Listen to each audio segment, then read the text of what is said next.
that we hear the principled conservatives find useful and can relate to. What I mean is that from right to left, everyone says they are for morality. But morality has different meanings. On the left, it means to promote justice and fairness and equality. The people on the political right, not to over-stereotype, but oftentimes focus on morality being associated with responsibility and accountability. So let's just focus on those terms and talk about and reflect upon the crisis of people leaving Syria, that of responsibility and accountability. So first, among the Syrians who are leaving, how responsible are they for the conditions in their country that they are departing from? Not very responsible. It is not they, the women and children, and a lot of younger people, young adults and elderly, who are responsible for the atrocities from Assad and ISIS and ISIL. Therefore, if they are not responsible, then what should be our responsibility? Well, there's two parts to that, is there not? The one is that we should be compassionate. But on the other hand, the second responsibility is that this government needs to look at itself in the mirror.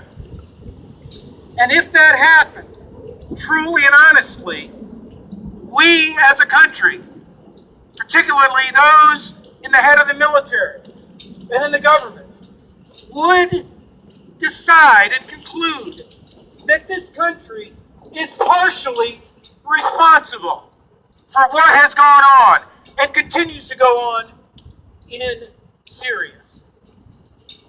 Therefore, if the United States is responsible, in part, then we need to act accordingly and commensurately.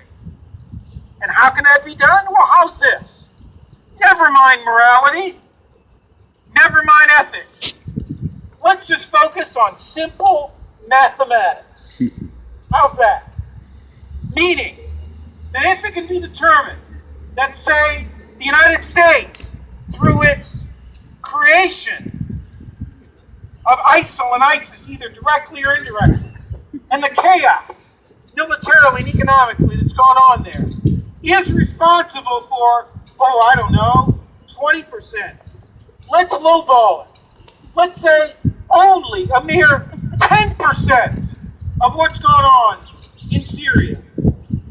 Then simple mathematics would dictate that the United States should be willing to accept minimally 10% of the refugees coming from that country.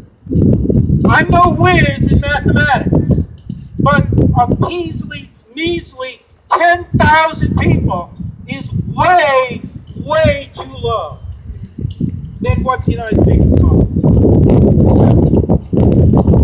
So to be accountable and responsible would minimally indicate that the U.S. should be accepting, 100,000, 200,000, and taking care of them. Governor Kasich, you and others who are using the refugees merely for your own political advantage should be ashamed of yourself. Ooh.